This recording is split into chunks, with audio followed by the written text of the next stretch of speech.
പത്തനംതിട്ടയുടെ നാളത്തെ എപ്പിസോഡിന്റെ പ്രൊമോ റിവ്യൂയിലേക്ക് എല്ലാവർക്കും സ്വാഗതം. അങ്ങനെ നമ്മുടെ ആദർശ് വളരെ വിഷമത്തോടെ തന്നെ നയനനോട് പറയുന്നുണ്ട്, എൻ്റെ മനസ്സിൽ ഇനി നീയില്ല, നിനക്ക് ഇനി സ്ഥാനവുമില്ല, നിനക്ക് ഇവിടെ നിന്ന് പോകാമെന്ന് പറയുന്നുണ്ട്.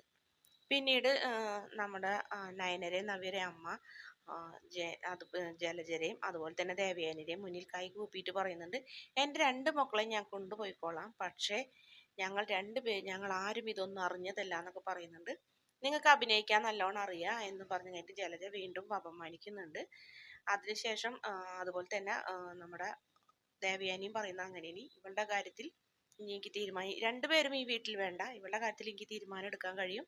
ഇവളിപ്പോൾ എൻ്റെ മോൻ്റെ ഭാര്യയല്ല, അതുകൊണ്ട് ഇവളെയും കൊണ്ട് ഇവിടുന്ന് എത്രയും പെട്ടെന്ന് ഇറങ്ങണം എന്നാണ് ദേവയാനി പറയുന്നത്. പക്ഷെ നന്ദുവും അതുപോലെ തന്നെ ഗോവിന്ദനും പോകുന്നുണ്ട്. അമ്മയും മോളും മാത്രമേ പോകുന്നത് കാണിക്കുന്നുള്ളൂ. അതായത് നയനനെ ഇനി പറഞ്ഞയക്കുന്നത്. നവ്യ അവിടെ തന്നെ പിടിച്ചു പറ്റി നിൽക്കുന്നുണ്ടോ എന്ന് പ്രൊമോയിൽ കാണിച്ചിട്ടില്ല. വീഡിയോ ഇഷ്ടപ്പെടുകയാണെങ്കിൽ ചാനൽ ഒന്ന് സബ്സ്ക്രൈബ് ചെയ്ത് സപ്പോർട്ട് ചെയ്യണേ.